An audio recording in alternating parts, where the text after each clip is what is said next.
Greetings and welcome to Edgy Ideas, the podcast that explores what it means to live a good life and to create the good society in our disruptive age. My name is Simon Western, and I will be talking to invited guests about diverse topics, exploring social conscious and unconscious dynamics and desires.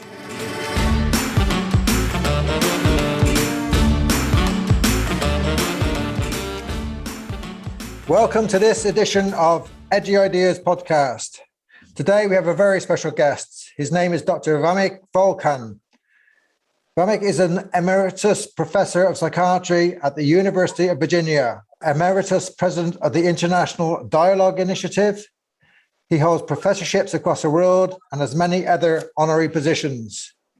Dr. Volkan was a member of the International Negotiation Network under the directorship of former President Jimmy Carter. His work on trauma and understanding large groups is internationally renowned, and he has been nominated for the Nobel Peace Prize 5 times. Dr. Volkan is the author and co-author of psychoanalytic and psychopolitical books. His book, Large Group Psychology, Racism, Societal Divisions, Narcissistic Leaders, and Who We Are Now, received the Gradiva 2021 Best Book Award. Vamik, you're very welcome to Edgy Ideas. How are you doing? Well, thank you for doing this dialogue with me. I really appreciate it. It was very nice. You sent me a brief biography about your journey and and how that informed your work, and I was very interested. You're Turkish Cypriot, is that correct? That's correct. I'm now 89 years old, and I was born in 1932 to Cypriot Turkish parents in Nicosia, Cyprus. And at the time, the island was a British colony. Mm-hmm. And as everybody knows, there are Cypriot Greeks, they're majority, there are more numbers.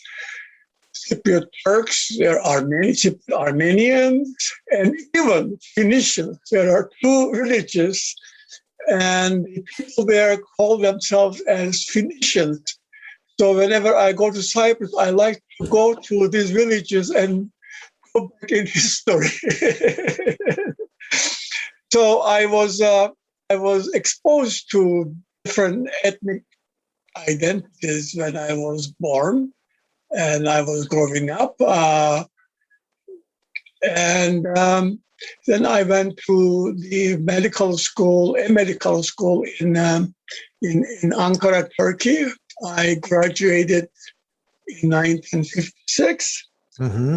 And I started to work at the university hospital, but I was a British person. The Turkish government would not give me money. And I suddenly realized that my father has been sending me money every month. And at that time, there was something called brain drain. Yes. They did not have enough physicians in the United States. They were collecting young physicians. So I came to America at the beginning of 1957 as a newly graduated physician. And stuck here. And in America, you studied to be a psychiatrist and a psychoanalyst. Yes. Well, yes, I came here and looking back, I wanted to know myself, I think, because of my personal history. Mm-hmm. I'm kind of a replacement child. My mother's side on the island were, from Ottomans, high-level Ottomans. And when the British came, they lost everything. Yeah. And so my mother's, I was given the name of my mother's grandfather, who was a last Ottoman religious judge, Qadi. Okay. in Nicosia. And so I guess, many years later, I understood. Of course, I did not know it. Now I can, as a psychoanalyst, I psychoanalyze myself. Yeah. So that I was supposed to bring back my family's, especially my mother's side, to some kind of glory or something. So, so anyhow, I came here and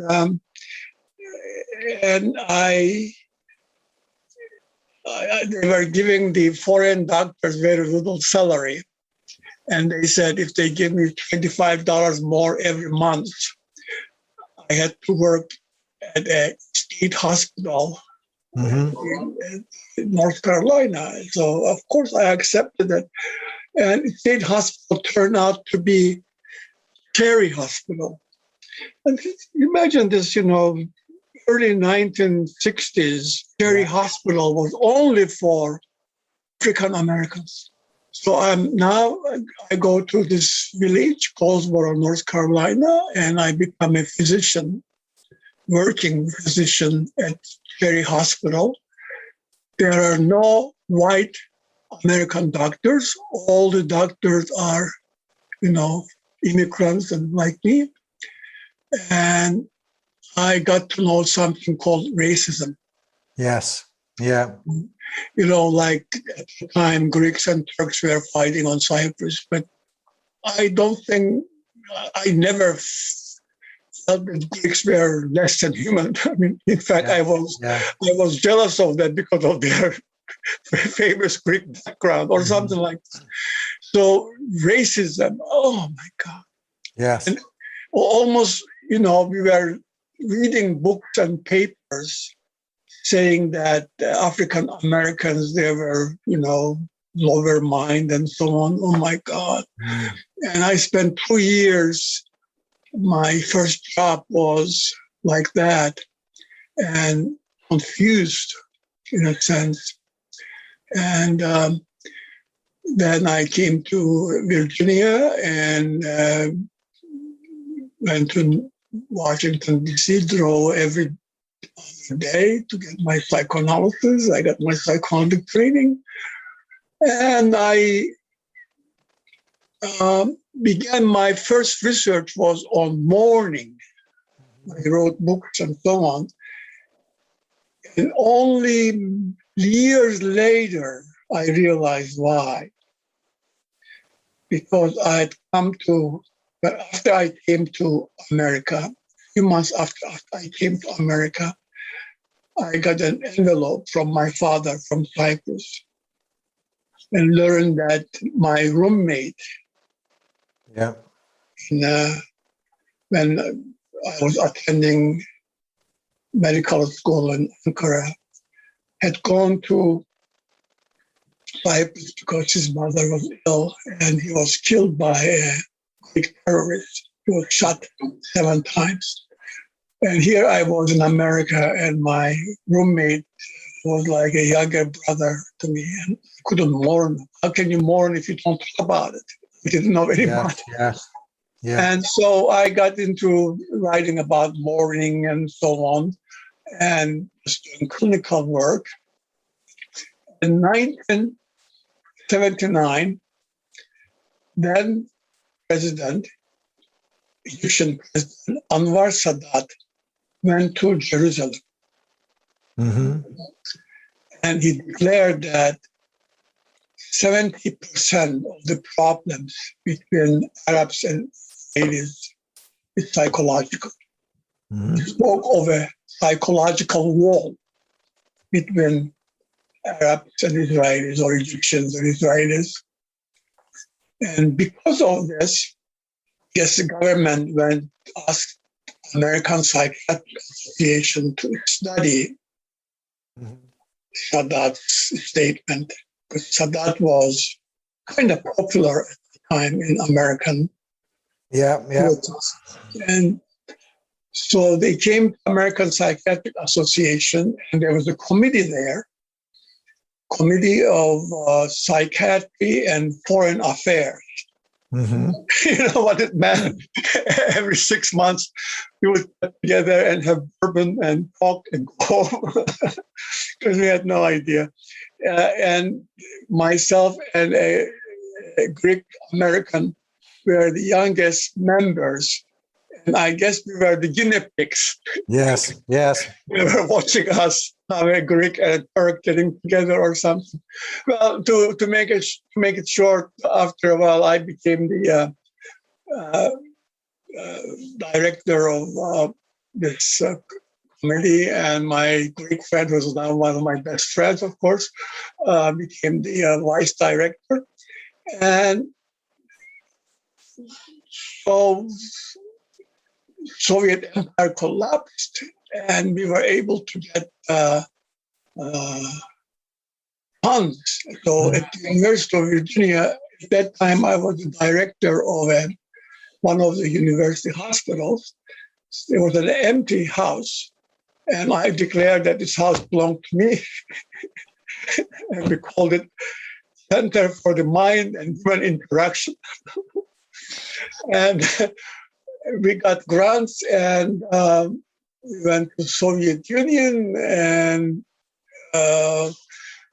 apparently Gorbachev was interested that Americans coming. At the time, no Americans going to Soviet Union to talk to Soviet psychologists. To make it short, for the next decade, I spent time with my team members, multidisciplinary. Yeah. My team members were not multidisciplinary, psychiatrists, psychologists, sociologists, linguists, political scientists, diplomats, historians. Wow. And we spent, for example, 7 years in the Baltic republics, bringing together very high-level Russians and very high-level Baltic Republic people so that they could have a divorce without killing each other. So yes, yeah. And suddenly I learned something that I can say it in one sentence. Obviously, there are so many realistic reasons why people go to wars and all that junk. But at the end, everything is to maintain an abstract concept. It's called large group identity, which means we are Estonians, we are Jewish people living in Lithuania. Yes. We are Georgians, we are South Ossetians, we are Croats, we are Cypriot Turks. And so I began, the psychoanalyst and my team began noticing what happens when unofficially, when these people, high-level people get together. At the time, because the Soviet Union was collapsing, American people didn't give a hoot, but Russians were very interested in our work. Yes. And grants were available. Like we could get $1 million grant to go and so on. Meanwhile, also, Jimmy Carter heard that we were doing this, and he had international meetings. He would bring people, prime ministers and Nobel Peace Prize winners, people from Africa. And I liked Jimmy Carter. He was very religious, but he never would say religious things when we talk. Who are you talking about, Vamik? I didn't catch the name. Jimmy Carter. Jimmy Carter, yeah. Jimmy Carter. So I became a member of his committee, so to speak. And in fact, one time I traveled with him and his wife and others to Africa to meet African leaders and so on.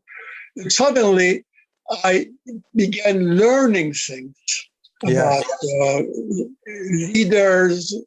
leader-follower relationships, what happens when opposing people get together, because in official diplomacy, you put your papers under your arm, with them, you go and sit, and blah, blah, blah, you know. And when we brought people together, let's say, including second person in Duma, let's say Russians, and let's say Estonians and Russians.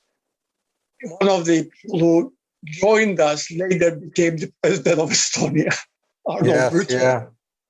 And we would not do anything secretly. We would go and talk to the prime ministers and presidents that we are doing this, but we kept it away from media. So nobody knew. Yes. Except I wrote this thing. When you get media, then all kind of things come in.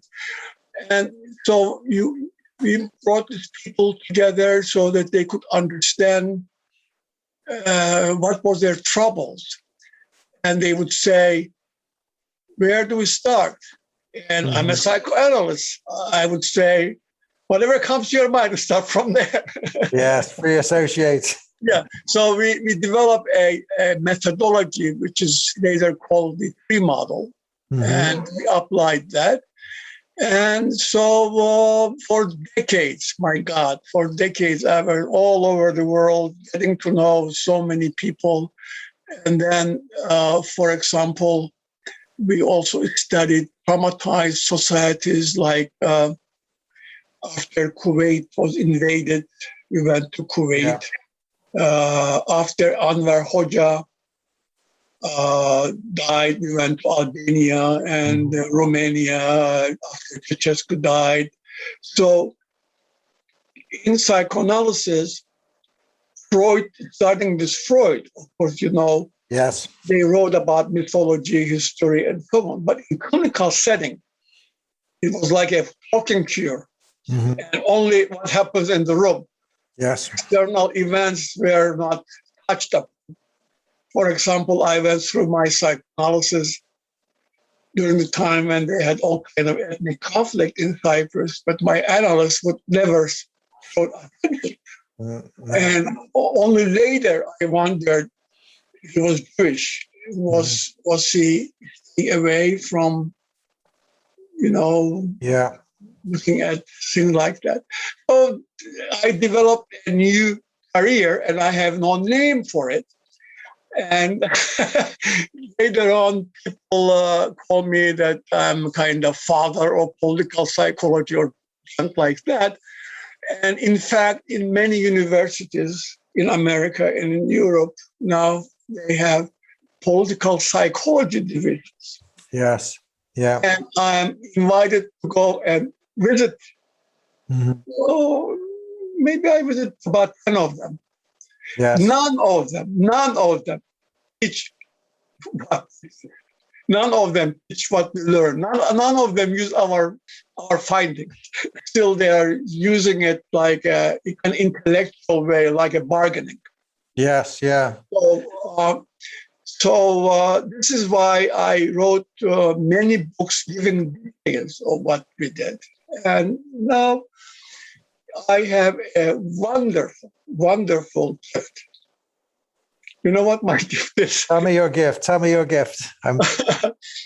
Almost every other week, or at least once or twice a month, I get an email from a young person, young man or young woman, who is writing his or her thesis. About some of the concepts that we had found, and they're interested in the psychology of international relations. And I answer all of them because I feel like, my God, this is wonderful that young people are, because technology, my God, I feel stupid, I mean, really stupid. I don't even know how to use my computer. And you push button like I'm talking to you and so on. Human nature has not changed. Or human nature changes very slowly. As you know what's happening right now. So it's diplomacy has not changed much, but there were big changes because now, because of technology, a leader pushes the button and talks to the other leader about ambassadors and so on. Their roles change. So I'm now, in my recent writings, I am saying that this in-depth psychological understanding of human relations, large group psychology, should be taught in psychoanalytical schools. You've had such a rich history and experience. You've met some amazing people and done some incredible work. Can you just summarize for the audience just one or two of your key concepts, such as the chosen trauma and chosen glory, what that means, just to enlighten the listeners? Okay, I should, because I think we should also talk about what's happening today. So I'll give an example to explain what is chosen trauma. Yeah. We were bringing influential Estonians and influential Russians together, like rectors and best poets or second person in Duma, etc. Yes. And we would meet every 4 months for 3 days. And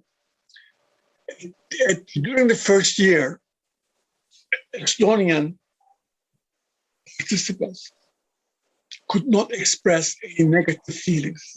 Sometimes they would turn blue, literally. They could not verbalize it. And understanding of it was very simple. I mean, they lived under Soviet Union so long, and if they say something, Soviets would come and get them again. Yeah. Or Russian would come and get them. So one day, one of them, in fact, later he became president of Estonia, said something not bad, it's a little nasty about Russians. Second man from Duma, his response was Tatar-Mongol invasion of Russia. No, not that day. Centuries ago. Centuries back, yeah. The idea was that Tatars and Mongols came and conquered us. They even conquered Moscow. And without us Russians, Europe would be ruined. And therefore, we have entitlement. We're not conquering you, Estonians. We're not conquering you, Georgians. We are keeping you under us so that one day you will be appreciative that we are protecting you. We are not like Mongols and Tatars and so on. So you get Turks and Greeks together. And after a while, suddenly Greeks start talking about 1453, the occupation of Istanbul, Constantinople. Yes, yeah. So we found out, we call these things chosen traumas. Chosen trauma is not every ancestor's bad experience become a chosen trauma. There are other reasons for it, like Battle of Kosovo, 600 years ago. I understand there are 20,000 lines of poems or something. And this Lazar, who was the leader of Serbians, his paintings like Jesus Christ in the churches and so on. So certain trauma changes its function. It's not trauma anymore. It becomes the most important symbol of that country. And of that large group identity, identity. So I come up with imagine that thousands, millions of people living under a tent. Okay? Everybody, they have their own identity. Me, Vamik Volkan, or I belong to this football team, or I belong to this professional organization. But the canvas of the tent is my large group identity. Yeah. And in our routine life, we don't think about it. Mm-hmm. We are interested in our families or lovers or football team or something like this. But if I'm a Ukrainian right now, my large group identity, I'm going to hold on it more than I'm holding my identity right now. Yes. When there was fights in Cyprus, large group identity was more important than my personal identity. Yes. So these chosen traumas become part of very important identity markers. Mm-hmm. And can I ask you something? Yeah, sure. Do chosen traumas, in your experience, do they become mobilized by different leaders for political reasons over time? So that's what I was going to say. Okay, good. For example, Trump in America. You know that in my city, in Charlottesville, all these things happened. And a lady was killed. Oh my God. It is all, I mean, who's traumatized to do with South, American South? Because now American South is all over. I mean, the African Americans are all over, white people all over. But they're inducing like the Civil War as if the biggest trauma for white supremacists. Yes, yes. And if you go to Turkey right now, I was a medical student in Turkey. In my class, they had more girls than boys in medical school.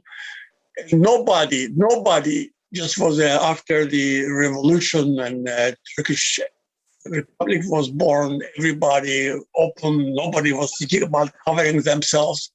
And now if you go to Turkey, you see a fantastic, unbelievable division physically. Mm-hmm. If I go to Turkey and I'm giving a lecture to 300 people, let's say the 150 of them are ladies, and most of them sitting next to each other. One is like a European lady, open hair, just sitting next to somebody with headscarf. Yeah. So Turks do not have the power to go and re-establish Ottoman Empire. Mm-hmm. But leaders and political parties go back and they brought back the old customs. Yes. Other places, for example, many places are inducing this chosen traumas to make and they come up as realistic and fantasized chosen glory. Yeah, like American chosen glory that during Trump period was absolutely delusional. Yes, like America only for white people, for God's sake, and not only white people from Middle East or Italy or something, but northern white people.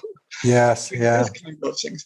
So we need to somehow these issues need to be understood by high-level politicians so that they can help them to negotiate better. Yeah. And there is interest, and they've asked me and my other colleagues to talk to them, but still we are not there. And now what is happening in Russia is that before when I heard that Ukraine was occupied, the first thing came to my mind in relation to Putin was Slobodan Milosevic. Yes. Why? Because when Slobodan Milosevic came to power and all these bad things happened, I was younger and trans, and I went to Serbia. I found the German ambassador to Serbia during Milosevic. I met many people who actually knew Milosevic, interviewed them, collected a lot of data about Milosevic's psychology.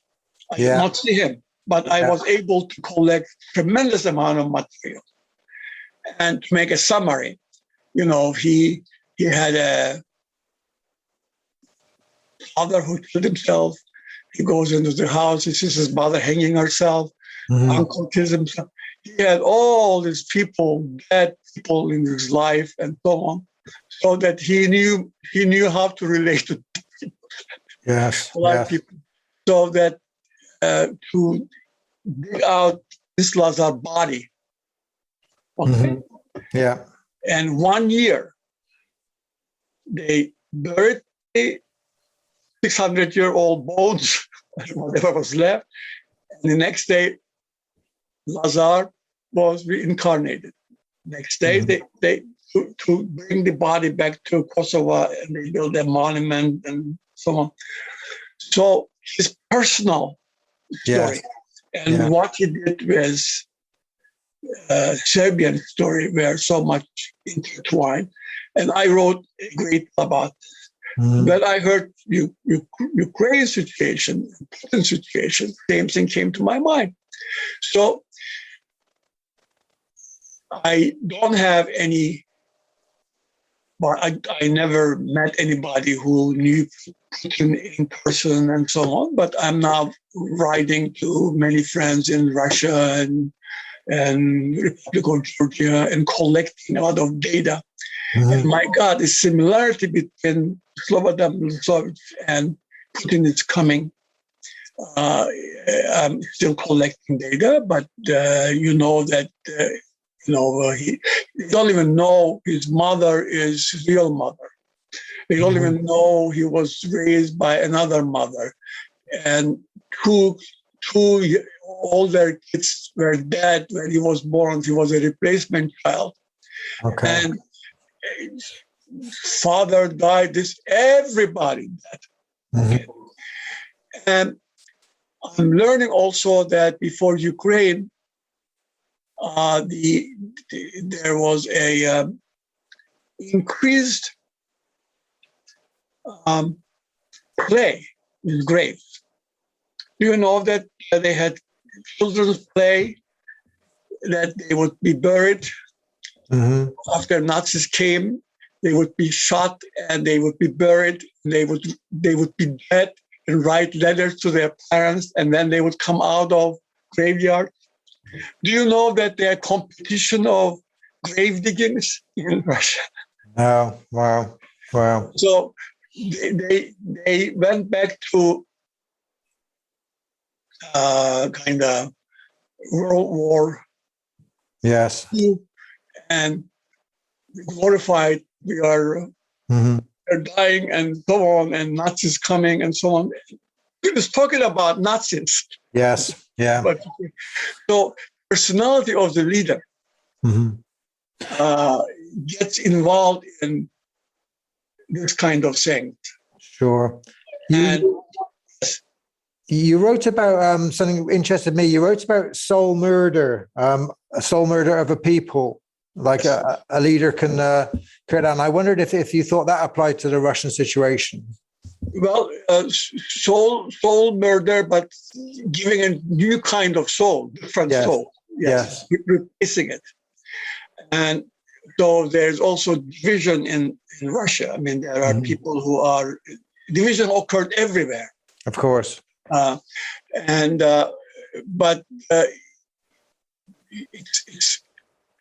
it's to me, I mean, I cannot say that I know Putin's mind because he did not lie on my couch, but because of my knowing many leaders like that, I'm almost sure that he is having such whatever reasons, suddenly he's just got into this kind of thinking and believing, and the leader-follower relationship, two-way street. Yes. And sometimes the leader more important, and sometimes what comes from the society is more important. And sometimes leaders who influence people, they are kind of or to do good things. Mm-hmm. Okay, let me give an analogy. Okay, imagine a plate. Okay, and on the plate there is a pumpkin pie or a pie. Okay. Pie on a plate. Okay. Take a little part of the pie and separate it from the main pie. Okay. Yeah. The main pie is the leader and his narcissistic mind, glorified, big. Okay. Some leaders, they say, this part is not good. This is why I put it away from me, not to touch my greatness. Yeah. But some leaders take sugar and they put more sugar on this little pie so that that little pie followers, they get better so that they can be, come together. Yes. And some leaders, they put more vinegar on it, make it bad. And if you are Hitler, you push it out from the yes. thing. Yes. So this thing about this analogy. And this is what is also, I think, is happening in Putin's mind at this point. And it's so sad. And what world can do about this? I mean, that's the helplessness of it that we need to study. And when I collected data, especially from my friends from Republic of Georgia, about this amazing increased interest with graveyards and the children's play. Yes. It made me a believer that what I'm thinking, I think, is correct. But knowing psychology does not mean that realities disappear. There's reality, people dying, and I mean, so that is the problem. My hope is that myself and my team's our findings will be absorbed more. Mm-hmm. And this is why I'm so pleased to see young people interested in what we found, so that new kind of ways may develop, realistic ways to deal with between large groups, maybe instead of just going and fighting and having very official diplomacy, you have other ways that they may come up with. Yeah, yeah. Well, it's wonderful that young people are taking up your work, and I know through my circles and my audience, people are very find your work so helpful. When I came across some of your ideas, it's been very, very helpful. So thank you very much for your contribution. We're coming to an end of of our time, Vamik. I asked guests just one question. I don't know if you'd like to answer it. I asked them, from all their experience, what they think can help create a good life and a good society. Big questions. Oh, luck. If you're lucky, you have a human leader. Mm-hmm. And also do your best in relating to people, and don't be so selfish and things like that. Yeah. You get better response if you're not selfish. Yeah. Well, thank you very, very much for being a guest. It's been so enjoyable, and thank you so much for your contribution, and we wish you well. If you found our podcasting interesting and would like to join us for a follow-up discussion, we will be meeting on Clubhouse Friday the 4th at 6 p.m. GMT. So why not sign up to Clubhouse, look for Eco Leadership Institute, and join us for a discussion about the podcast and about taking a stance in this war. This Clubhouse discussion will be recorded. Thanks for listening.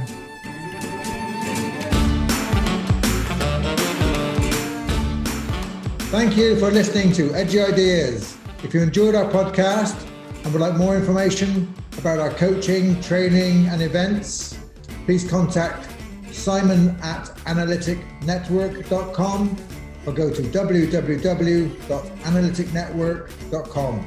Thank you for listening.